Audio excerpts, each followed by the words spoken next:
কুমারখালীর নন্দলালপুর ইউনিয়নের পানি নিষ্কাশন ব্যবস্থা না থাকায় ও দ্রুত নিষ্কাশন ব্যবস্থার দাবিতে মানববন্ধন করেছে এলাকাবাসী। মঙ্গলবার উপজেলার কুষ্টিয়া রাজবাড়ী মহাসড়কের সৈয়দ মাসুদ রুমি সেতুর বাঁশ আড়া মোড়ে এই মানববন্ধনের আয়োজন করা হয়।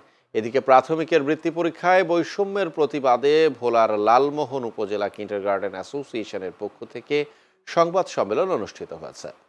মঙ্গলবার লালমোহন প্রেস ক্লাবে সংবাদ সম্মেলনে লিখিত বক্তব্য পাঠ করেন বাংলাদেশ কিন্ডারগার্টেন অ্যাসোসিয়েশনের উপজেলার সদস্য সচিব আজিমউদ্দিন খান। অন্যদিকে বৃত্তি পরীক্ষায় কিন্ডারগার্টেন ও বেসরকারি প্রাথমিক বিদ্যালয়কে অন্তর্ভুক্ত করার দাবিতে পঞ্চগড়ে সংবাদ সম্মেলন অনুষ্ঠিত হয়েছে। মঙ্গলবার দুপুরে Panchagarh little flower school and college হলরুমে সংবাদ সম্মেলনের আয়োজন করা হয়। এছাড়া প্রাথমিক বৃত্তি পরীক্ষায় কিন্ডারগার্টেন ও বেসরকারি প্রাথমিক বিদ্যালয়ের শিক্ষার্থীদের অংশগ্রহণের সুযোগ দেওয়ার দাবিতে সংবাদ সম্মেলন করেছে চাঁদপুর জেলা কিন্ডারগার্টেন অ্যাসোসিয়েশন। মঙ্গলবার বিকেলে চাঁদপুর প্রেস ক্লাবের সংবাদ সম্মেলনে লিখিত বক্তব্য পাঠ করেন জেলা কিন্ডারগার্টেন অ্যাসোসিয়েশনের সভাপতি ওমর ফারুক।